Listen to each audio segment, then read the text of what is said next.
Hello. We're back. Straight up. Let me say this. There's something annoying me. Me tea and me bofu. Actually, that thing they bore me. Serious. You are wondering what is it that is so annoying? Let me tell you something. This whole idea of reshuffle. I find the concept, the correct English word to use for the concept, as we practice it, as we know reshuffle, I think the concept is a fallacy. That's the word I'm thinking of. It's a fallacy, folks. This whole, what do you call it? Obsession. Reshuffle. This obsession must stop. I think it's absolutely nonsensical the way it is practiced. Reshuffling is not nonsensical. The way we practice it is absolutely nonsensical. So, take a quick message. When we come back, let me tell you why I think reshuffling. Watch this. Is it the luxurious rooms?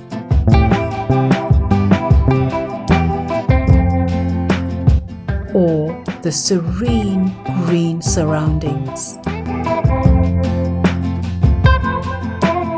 Is it the tempting swimming pool?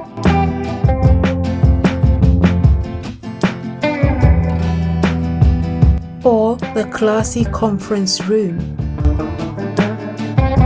Or the cute gift shop?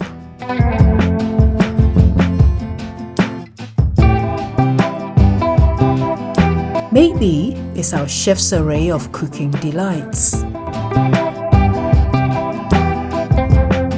Whichever way, it's all about Cactus Creek. A most respected hotel.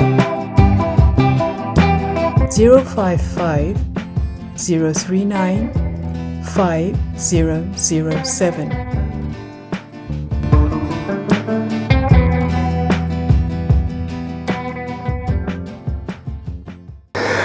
Thank you very much, and I'm looking forward to seeing all of you at Cactus very, very soon. But, folks, I was talking about fallacy. And you know what I always say? We will continue to tell the truth and let the chips fall where they bloody hell may. And I always say that truth crushed to earth shall rise again. That's what Jandam did. I don't want to waste my time on them. The thing is, what time is it? It's nation time. It's nation time and it's reset time. You know, somebody say, I guess I'm resetting. What fun say World Cup? That's what the friend of mine told me. Say, I guess I'm more resetting. What fun say a World Cup? You know the Ghana expression when they say you're taking something like a World Cup, it means why you're too serious over it. But in actuality, you know, and yet that's serious. And I said, catch me. See my father resetting as a World Cup. I'm sorry. I am taking it as a World Cup because what this nation needs is resetting. Let me come back to my point. Today I'm talking about mainly reshuffling. You know, not too long after Muhammad took over, I think they published a set of pictures with all the ministers, and they were asking the public which one of them would you reshuffle. I didn't go and look at the answer or whatever. But I'm talking about this whole concept of reshuffle. And I think it's a fallacy. The way we practice it, I think it's nonsensical. Let me explain something, folks. Because this reshuffling is not being done right. Look at this. Folks, many of you know that, yeah, I'm part of a hotel. And let me say, one of the key things I've told the human resource people to do as we are recruiting people into the hotel industry is to reshuffle them. Because I want them to come, have a little bit of front desk experience, have a little bit of room service experience, have a little bit of kitchen experience, have a little bit of waiting until I make sure that I circulate them across the whole entire hospitality thing when it comes to a hotel. I think that is intelligent reshuffling.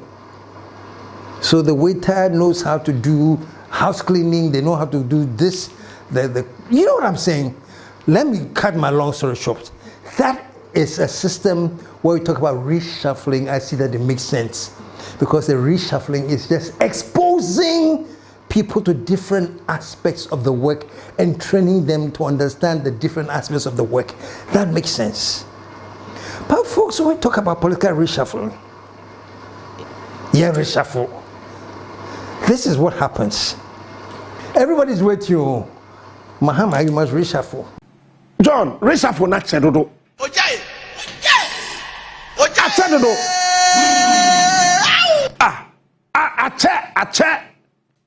So the whole world is waiting for the reshuffle. It's even been announced on some TV stations that please stand by, reshuffle is coming. Fine. If the reshuffling is coming to the extent, you look at the ministers. If the minister is performing extremely well, if the minister is outstanding, if the minister has gone above whatever limits or conditions you set, that is a minister that is outstanding. What do? You keep that minister there and say, you have done so well in your ministry. Why are they? Maybe you can extend and do other things, but keep them. That makes sense to me. That makes absolute sense to me. So, for me, reshuffling only makes sense when the good, hard-working ministers and appointees who are excelling are kept and given additional responsibility because they are good. So when there's no broken, you don't fix it. If it's good, you don't change it. But on the other hand, if reshuffle is occasionally somebody's in sports, I'm going to move them from sports to education. Why? Because Wache was sports. So it's now time for them to now go to education. Wrong. Trust me. If they are failing in sports, if they are not delivering in sports, if everything they are doing in sports is bringing down sports, you don't change them to put them in another ministry. Straight up, you fire them. No. Massa, the duties that were assigned to you, you couldn't do it. You are fired. Leave it. Look, there are so many other intelligent people in the country who you can find to do that job and do it excellently. So you fire them and you replace with somebody who's excellent. So the Ghana reshuffle, we have moved the minister from Agric. Now we'll take the Agric minister to education. Why? Because he did so well in Agric. Till now I'm taking him to education so that he can do well in education. Master, it doesn't make sense. So you're good in Agric. Look, this dynamic world that we live in, we are looking for people who are innovative, who can go beyond whatever has been said for them. If the minister is so good in what they are doing, tax them to think more about what else they can do. And you'll be surprised. The proposals that they may bring to you, maybe something they've been thinking long about, but they have not brought it to you. But you tax them, you challenge them, say, Charlie, you're doing well. I appreciate the fact that you're doing well. So now, this is what we wanted you to do. Why, Nina? What other thing can you think of? And you watch the amazing things that they will bring. But for God's sake, don't tell a minister that actually you're not performing well in trade. I'm giving examples so for example, you say the minister is not performing well in trade. So I'm going to take them to sports. Well, you're listening to me, doesn't make sense. The minister is not doing well as a trade minister, so I'll take them to sports. Or let me switch that around. The one who is handling sports right now is not very, very good. They are failing in sports. So let me take them to telecommunications. Nonsensical. I think, Mr. President, the whole whole reshuffle is so noisy. You know your ministers, you know the terms of reference you have given them, you know what you expect of them. If they're delivering Boma Basso, lift them up, congratulate them, and give them additional task to go beyond what they're doing. But never, Mr. President, never ever move one minister from a sector because they are not pulling their weight and take them to another sector where I can assure you there too they won't pull their weight. Fire them.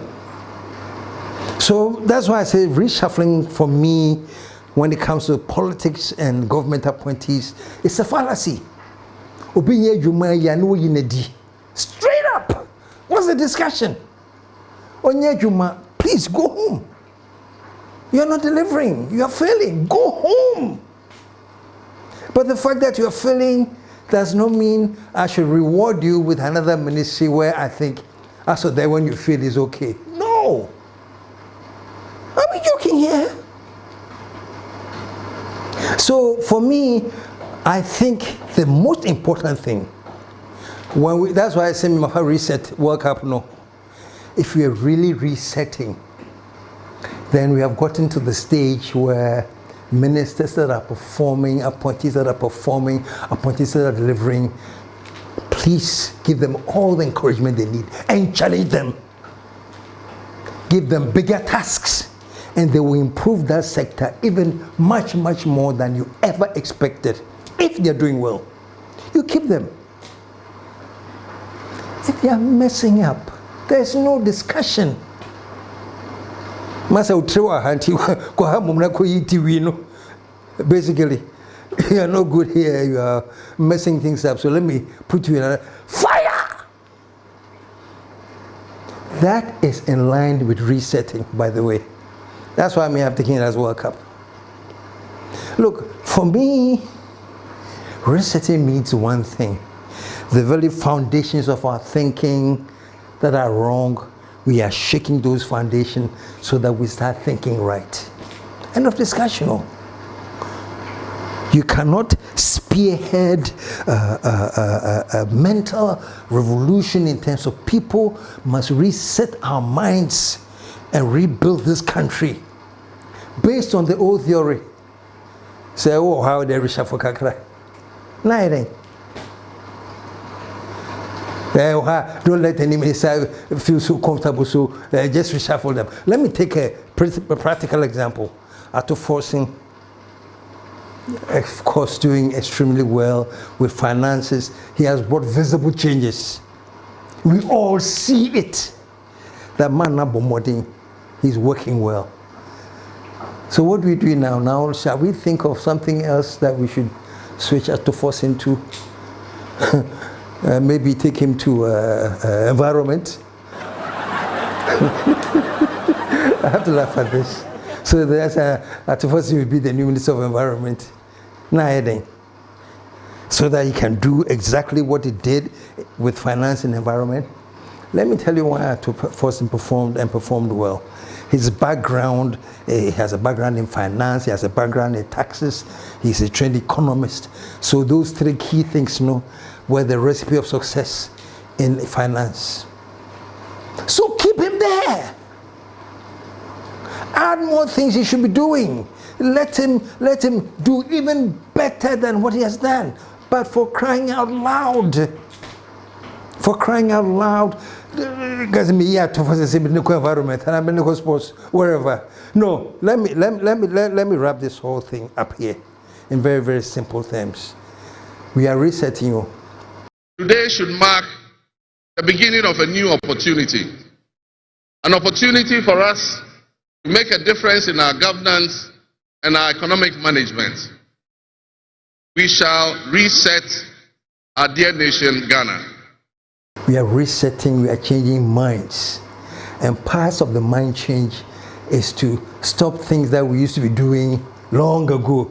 Oh, by every government reshuffles, so me to our reshuffle some. Every government reshuffles, so me to our reshuffle some. That's why I give you the example at the beginning that there are certain things that you can reshuffle as part of training in a company to get people exposed to various segments of the factory or industry or place. So those times reshuffling is understandable. It makes sense because you're training them. You're moving from here to there so they can learn more about this and learn more about this. So that makes sense. But this whole thing about ministerial reshuffle is a must. Obiayebi. So me too, I must reshuffle. I'm not saying the president shouldn't change ministers around. No. What I'm simply saying is that yes, the change to me means that those who are doing well, you keep. And those who are doing you fire. Straight up. I don't want to use the word fire. You disappoint. Yes, you can appoint and then disappoint. So you disappoint. And there are quite a few people that you might have to disappoint. If their view is not in the same direction as you're viewing, you're resetting, and they are drawing you back, fire them. So that's all I want to say about reshuffle. I think reshuffle, the way we think about it in terms of the politics we play, this nonsense must stop. Say, and we reshuffle just for the sake of it. Reshuffling must be based on performance and delivery. If they are performing well and delivering what is expected of them, no more fans, and let them stay, give them all the encouragement to stay. If they are messing up, for crying out loud, fire them.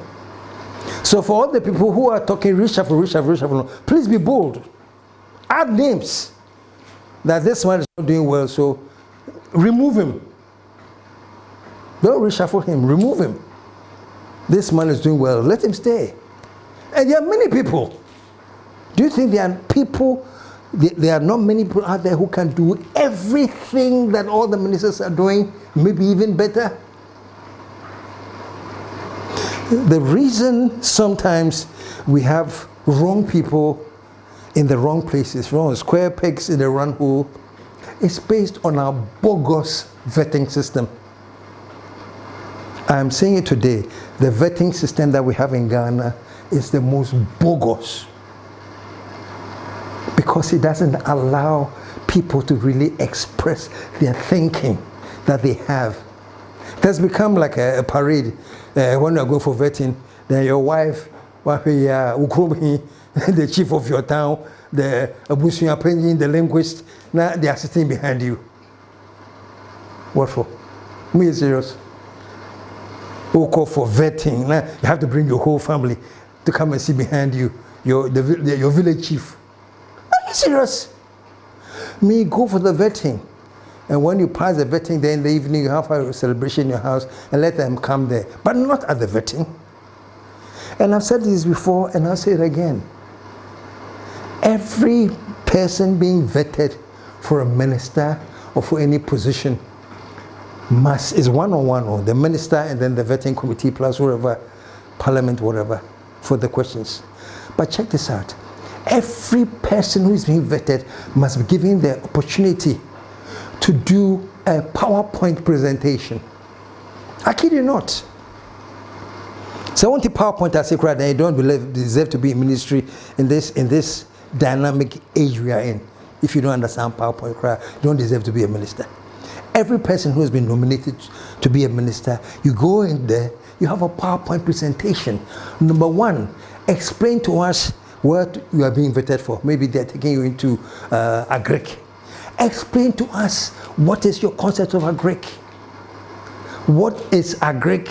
How is it performing? Has it done well? Has it fallen short? What will you do to lift up the agric? Specific programs. It may not be but at least let us get to understand that you know what you're talking about.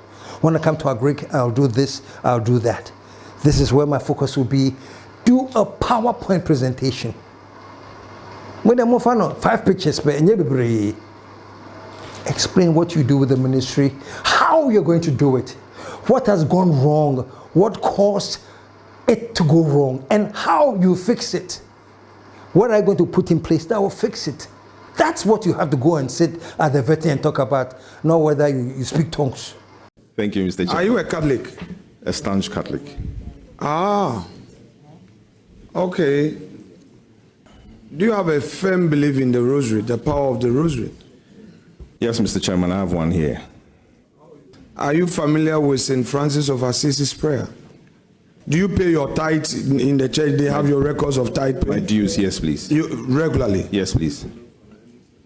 So who is the parish priest there? You see, Bettina, The Agbaja dance, do you know how to dance it? We dance in my side of the Volta region. We do not dance Agbaja. We dance a couple of them. We have Akpi. Do you know Akpi? Then we have Bobobo. I believe you know Bobobo. So, honorable nominee, we are here to learn about our country. Kindly demonstrate the Akpi dance a bit, just for a second. Massa, let's be serious. Oh. Tell Maji work out for reset, you know. That's why I have the, because for me to know that the country is resetting, bogus things are the BNA, and you know what we call, that's how we used to do it. People call it in English the status quo paralysis. We've been paralyzed by the status quo. Oh, just no. Resetting is deviating from Sane. I'm sorry. If you want to reset and if you want to move on dynamically, then you deviate from Sane. Come up with new concepts.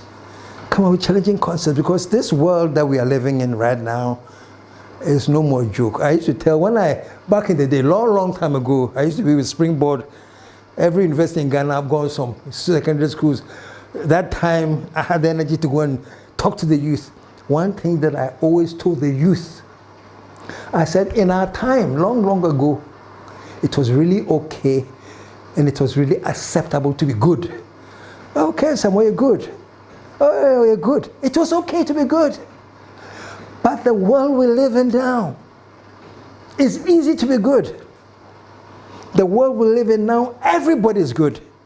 So we are not looking for people who are good, though. We are looking for people who are outstanding.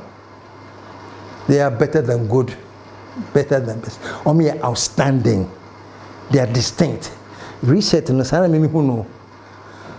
So we are taking ministers through a vetting, and they are being taxed, even at the stage of vetting, to think of what they will be inheriting and how they are going to handle it, so that they become outstanding ministers.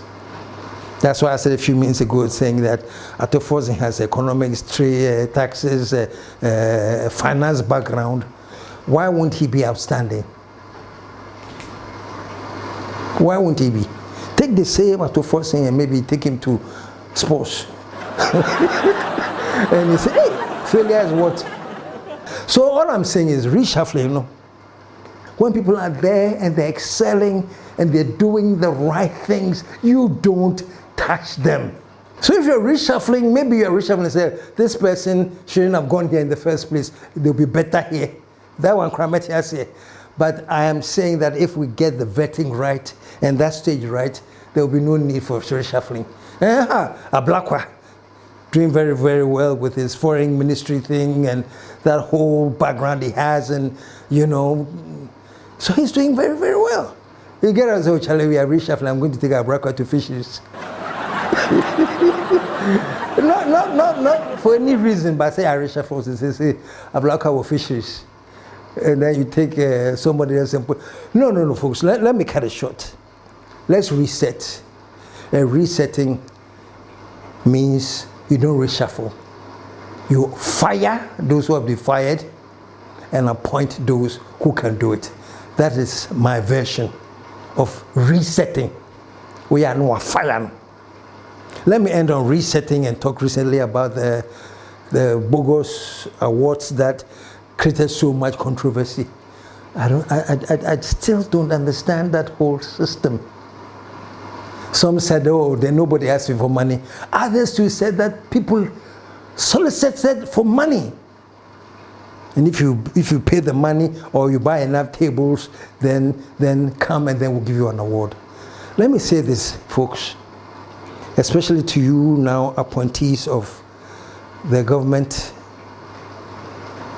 Let me say this. Resetting has no place for award systems. Resetting means go and do the work. Do the work itself and do the work so well that your work speaks for you. That's the award. This man, let me come back to him again, Atto Forson. His name is Atto Forson. All of a sudden, the people of Ghana are saying, hey, Atto is forcing. Atto is indeed forcing. Atto is indeed forcing. Atto, you are forcing. You are forcing. You are forcing. Why? He has done his work so well. We have seen the steady stabilize. We have seen GDP rise. We have seen inflation down. We have seen it. The man award people are walking around say, hey, Atto is forcing. It's Atto forcing. That's an award though. And I respect that you didn't go and take any plaque or anything. Award is not what the people say or those who chose to pay money. The organizer said they didn't ask anybody to pay money. I know somebody that I talked to, he said he didn't pay any money. I didn't talk to my producer, talked to A Plus said he didn't pay any money. You know, meanwhile, Bessa White Cigar CEO was out there saying that he was asked for money, 50,000, or buy a table for those who will come and support you. So there was a financial consideration in there. So that what? You go and they give you an award, say, Charlie, here's your award. It is bogus. It has no place in the country that is resetting. No place. Unless you guys don't take the resetting serious. Now, Manafrica is the KSM, if I resetting World Cup, it must be World Cup. We must make sure that we reset or face doom. That's why I say all the time that that's for me, as I stand here, my program and everything that I'll do, so long as I see that there's a direction to reset this country, I'll back it and call on all Ghanaians and say, Pacho, let us back a reset agenda because that is all we need in Ghana. Resetting simply means changing our minds and focusing on discipline. I don't know. That is the discipline that we have used so far that Ghana seems to be getting on its feet. So let me end by saying it's not the awards you go get to. When Ghanaians, any Ghanaian walking around say, hey, Charlie, Atto is forcing.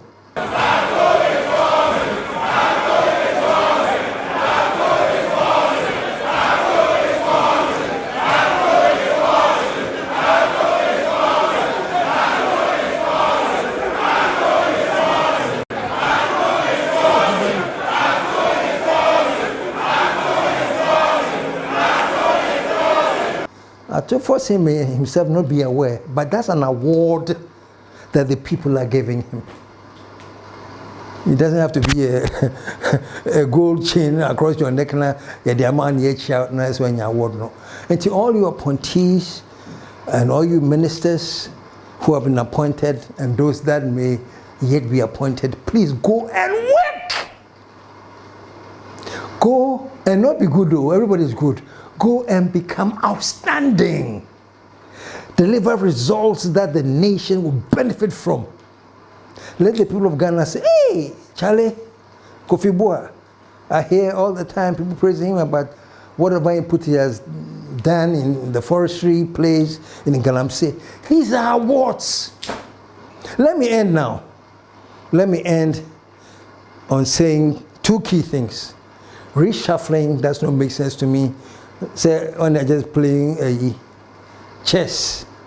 Reshuffling to me only makes sense when you celebrate those who deserve it and you fire those who don't and replace them with those who deserve it. And vetting is not a concert time, party time. I don't care if you play tongues. I don't care if you go to Catholic church. I don't care if you go Pentecost. That is what vetting is for. So all these things and the resetting must change. My final World Cup. They must change. So let me end on this note. And as I always say, Charlie, we are heading towards celebrating Ghana 70. I am hoping that we celebrate Ghana 70 as a nation that has become outstanding, as a nation that is focused, as a nation that is getting international respect. That's what I want to celebrate at Ghana 70. And that is the only time when I can say that, yes, Charlie, Ghana has risen again.